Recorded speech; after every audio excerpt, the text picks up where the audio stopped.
As many of you know, this country was built by immigrants. That's why there are so many races in the country. Think back to what we were taught about in elementary school. America's one big, great melting pot. In the last couple of years, the biggest debate in politics has been immigration. Many Americans want the U.S. to be cleansed from the many illegal immigrants residing in the U.S. Today, I want you to seek empathy and understanding on the issue. I would like for you to do some research about this subject and to as well to talk to some people about the difficulties illegal immigrants face. Imagine being in a country that is rich in agriculture but the economy is poor.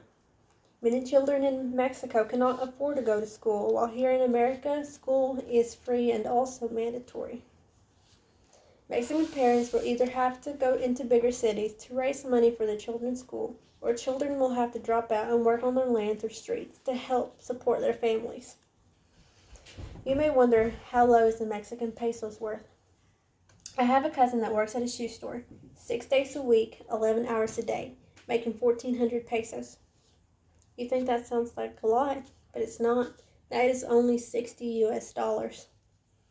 Poverty is not the only thing they are trying to escape, but also drug cartel violence. What does every child think about growing up?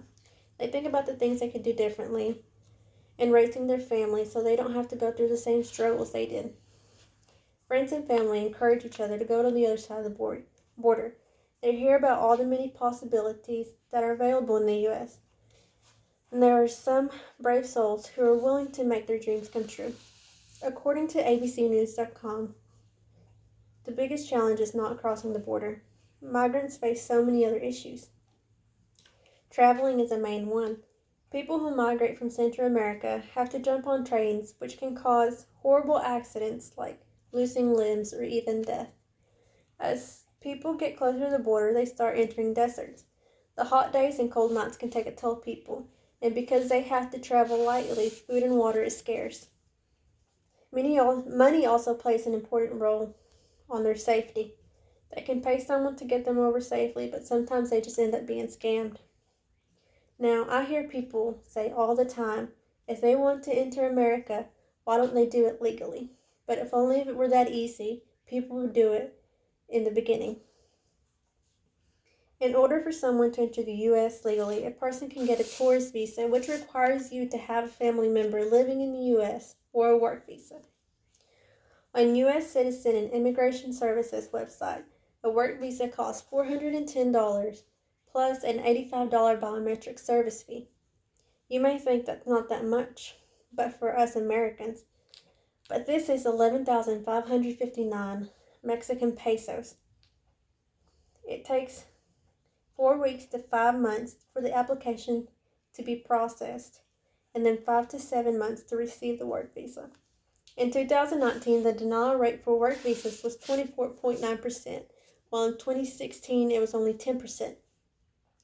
People may think if a person wants to get denied, they can just save up the money and reapply. But again, saving up that amount of money in a poor country is hard. Another reason why many Americans think badly of illegal immigrants is that they think we are taking their jobs, but I think that is not the truth. People who recently enter America usually are frightened to get into big jobs, so they go to the ones that they are more comfortable with, for example, field or farm hands. Many American farmers take advantage of these illegal immigrants because they are not aware of the minimum wage or benefits that they can receive elsewhere. Some Americans refuse to take these kinds of jobs because they think they are overqualified, or others would rather sit back and draw welfare when they are physically and mentally capable to hold a job. As you see, illegal immigrants choose to enter legally out of desperation to escape the poverty and violence from their homes. If the legalization process and entering process was much more affordable, they would do it the right way. Not one of them wants to commit this crime, but in order to survive, they have to. Illegal immigrants are not stealing jobs, but just picking up the ones that Americans aren't willing to take. I know looking at this problem is all about ethics, but I would like for you to put yourself in their position.